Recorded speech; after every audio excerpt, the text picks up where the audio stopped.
na mahuway ang mga riders nagtimingawa sa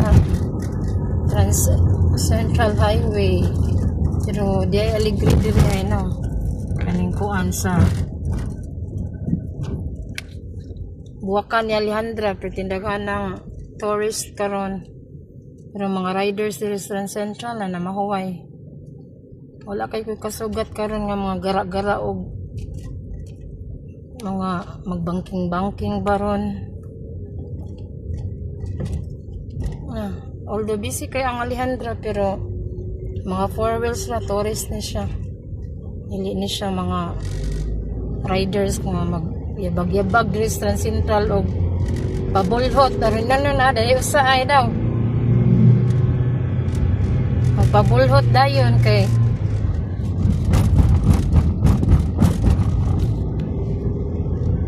mga mong din dire.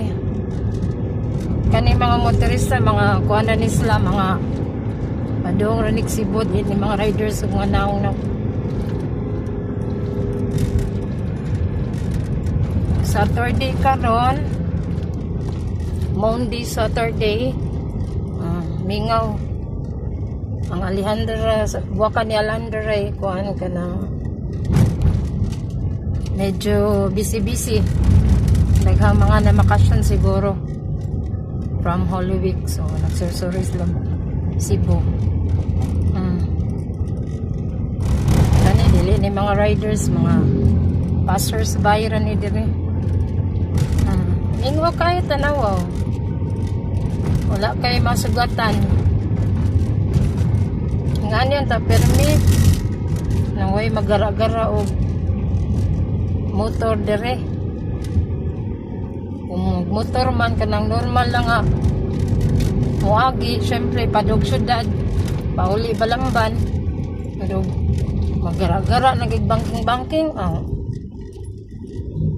perting kapuya i-drive kay grabe gyud ang imong stress sana nila.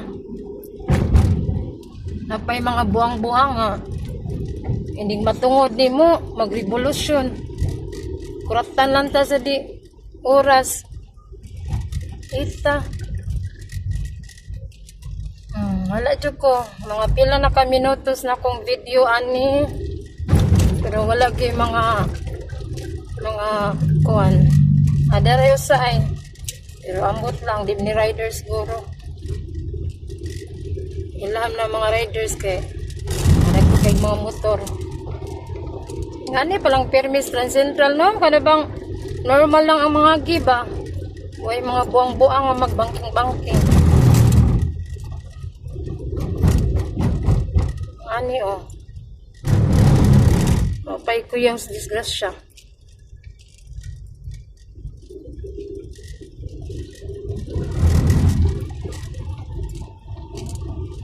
Mingaw jud kayo Dre mong giingon nga kada gabi mo agi kasi sa baa.